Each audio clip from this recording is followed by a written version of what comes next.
农部处长吴国才是讲啊，中营昨维持37%的运能，伊嘛希望讲29这个罢工会使做一个结束。另外，即摆无预警的罢工影响到旅客，尤其是旅行社业者更加是生气，因为损失目前是难以估计，即马决定要发动抗议。25，也就是明仔载要到南崁这个中营总部头前，要同时嘛谴责这个工会用罢工的手段绑架人客权益。台北台中高雄的旅行工会代表开记者会抗议中营空服员罢工。15号的这个反罢工去南崁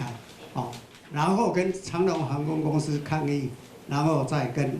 这个空服员反罢工的这个抗议。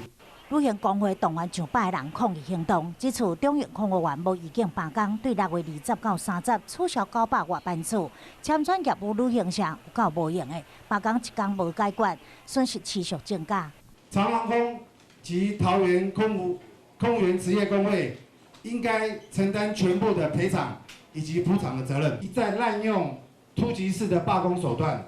绑架消费者，来谋取自身的利益。本会必须予以强烈的谴责。旅行社建议明定15天的罢工预告期，下赴应变。只是这场劳资纠纷，中营甲工会双方继续坚持，顶上谈判都无时停。交通部发出希望离岛进前罢工结束。这一段时间也不再接受订票这个就表示说这段时间我们是希望说，如果可以在这段时间结束是最好。